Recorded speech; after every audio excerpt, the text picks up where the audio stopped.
13 अप्रैल 1919 यह भारत के इतिहास का सबसे काला दिन था, क्योंकि इस दिन अमृतसर के जलियांवाला बाग में हजारों मासूम निहत्थे भारतीयों पर बड़ी बेरहमी के साथ गोलियां चलाकर उन्हें मौत की नींद सुला दिया गया था, जिसे हम सभी जलियांवाला बाग हत्याकांड या जलियांवाला बाग नरसंहार के नाम से भी जानते हैं।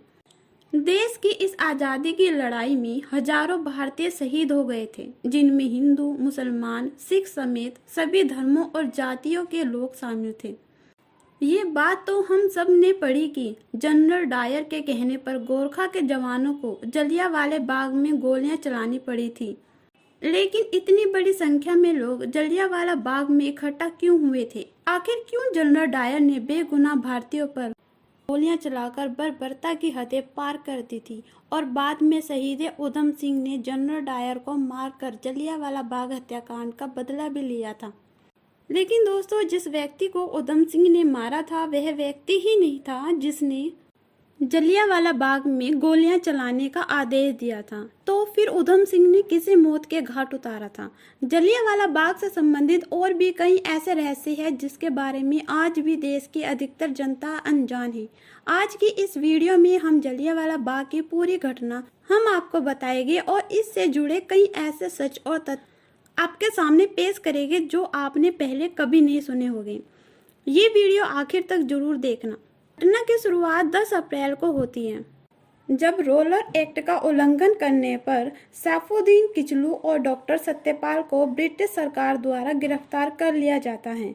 असल में उस समय पूरे देश में रोलेट एक्ट का कानून पास कर दिया जाता है, जिसके तहत ब्रिटिश किसी भी भारतीय पर बिना किसी मुकदमा चलाए उसे जेल में बंद कर सकते थे। उस कानून को इतिहास में काला कानून भी कहते हैं, जिसका विरोध महात्मा गांधी ने भी जमकर किया था। सैफुद्दीन और सत्यपाल की गिरफ्तारी के बाद पंजाब के लोगों में जबरदस्त आक्रोश था। इसके चलते इन लोगों ने मिलकर 13 अप्रैल को बैसाखी के अवसर पर जलियांवाले बाग में एक जनसभा का आयोजित करने का फैसला किया। ये बात जब ब्रिगेडियर जनरल रेजिनाल्ड और डायर को पता चली तो उन्होंने अतिरिक्त सैन्य टुकड़ी पहले ही बुला ली। 12 अप्रैल को वे पूरी तरह से चौकन्ना हो गए। 13 अप्रैल की सुबह सब लोग अपने परिवार और दोस्तों के साथ बैसाखी का जश्न मना रहे थे। गोल्डन टेम्पल का दर्शन करने के बाद हजारों की संख्या में लोग जलियांवाला बाग में इकट्ठा हुए थे। देखते ही देखते 25,000 की संख्या में लोगों की भीड़ इकट्ठा हो गई। इतने में ही जनरल डायर अपने जवानों के साथ वहां पहुंचते हैं। जलियांवाले बाग के अंदर और बाहर जाने का सिर्फ एक ही रास्ता था, जिसे जनरल डायर ने टोक लगाकर बंद करवा दिया। इसके बाद बाग में घुसते ही एक ही शब्द बोलते हैं, फायर। जनरल का आदेश मिलते ही जवानों ने फायरिंग शुरू कर दी। 50 राइफल और 40 कुकरी के साथ जनरल डायर जलियांवाला बाग पहुंचा, जिससे साफ था कि वह नरसंहार करने के उद्देश्य से ही वहां आया था। बर्बरता की सारी हदें पार करके जनरल डायर ने जलियांवाले बाग में तो तांडव मचाया कि इस घटना से हर भारतीय आक्रोश और बदले की भावना से भर उठा। केवल 10 मिनट के अंदर ही जवानों ने 1650 फायरिंग की। लोगों को जान बचाने तक का मौका नहीं मिला। फायरिंग शुरू होते ही चारों तरफ अफरा तफरी मच गई। कुछ लोगों ने कुएं में कूदकर अपनी जान बचानी चाहिए, तो वहीं कुछ लोगों ने दीवार फांद कर बाहर निकलने की कोशिश की। आज भी जलियांवाले बाग की उन दीवारों पर गोलियों के निशान हैं। जिस कुएं में लोग जान बचाने के लिए कूदे थे, उसमें से 120 लाशें बरामद की गई थी। इस कुएं को खूनी कुएं के नाम से जाना जाता है।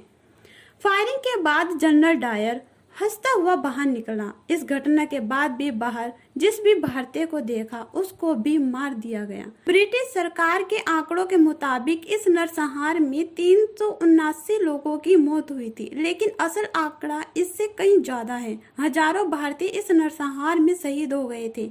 इस घटना की सब जगह निंदा की जाने लगी। घटना की जांच सबसे पहले माइकल और डायर द्वारा की गई। जनरल डायर ने अपनी सफाई में कहा कि अगर वह गोलियां नहीं चलाता तो वहां मौजूद लोग उस पर हमला कर देते। जब मार्शल लॉ का उल्लंघन हुआ तब उसने अपने कर्तव्य का पालन करते हुए ही गोलियां चलाने का आदेश दिया था। माइकल और डायर जनरल डायर के जवाब से संतुष्ट थे। दोस्तों ध्यान रखिए, यहाँ पर दोनों डायर अलग अलग हैं। इसके बाद लाहौर में हंटर कमिश्नर को जांच के आदेश दे दिए गए। अंत में जनरल डायर का फैसला सही बताते हुए उसे ब्रिटिश अधिकारियों ने प्रमोशन दिया, लेकिन साथ में रिपोर्ट में यह भी कहा कि जनरल डायर दोबारा इंडिया नहीं आएंगे और उन्हें ब्रिटेन में रहकर ही अपनी सेवाएं प्रदान करनी होगी। जलियांवाला बाग हत्याकांड के दौरान सरदार उधम सिंह भी वहीं मौजूद थे। खुशकिस्मती थी कि वे इस हत्याकांड में बच गए, लेकिन उन्होंने संकल्प लिया कि वे इस हत्याकांड का बदला जरूर लेंगे। इस घटना के मुख्य आरोपी जनरल डायर की 1927 में किसी बीमारी के कारण ब्रिटेन में मृत्यु हो गई थी, लेकिन दूसरे आरोपी माइकल और डायर अभी जीवित थे। उधम सिंह उस समय बच्चे थे, लेकिन उनके अंदर प्रतिशोध की ज्वाला भड़क रही थी। उधम सिंह ने गदर पार्टी को ज्वाइन किया। वे एक गरीब परिवार से ताल्लुक रखते थे, जिनके सिर पर से माता पिता का साथ भी बहुत जल्दी उठ गया था। जब उन्हें पता चला कि डायर लंदन में है, तब उन्होंने लंदन जाने के लिए पैसे जुटाने शुरू कर दिए। उन्होंने बड़े गए काम सीख और अमेरिका गए। अमेरिका के रास्ते से वे लंदन पहुंचे, जहां उन्होंने होटल में काम किया जिससे वे पिस्तौल खरीद सके। इन सब काम में उधम सिंह को 21 साल लग गए।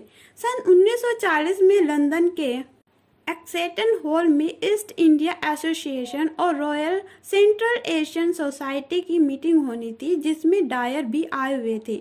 उधम सिंह एक पुस्तक के अंदर पिस्तौल की आकृति के पेज काट कर उसी में पिस्तौल छुपा कर ले गए और जैसे ही डायर स्टेज पर आए, उधम सिंह ने 3 गोलियां उन पर चला दी। इसके बाद वे वहां से भागे नहीं, बल्कि खुद को सरेंडर कर दिया।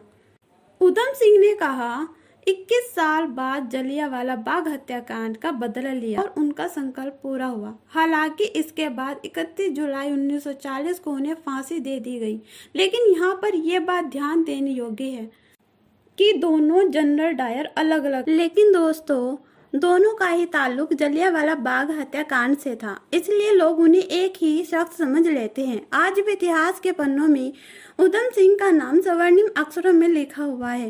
तो दोस्तों ये थी जलियांवाला बाग हत्याकांड की पूरी सच्चाई। ये वीडियो आपको अच्छी लगे तो चैनल को लाइक शेयर सब्सक्राइब जरूर करना।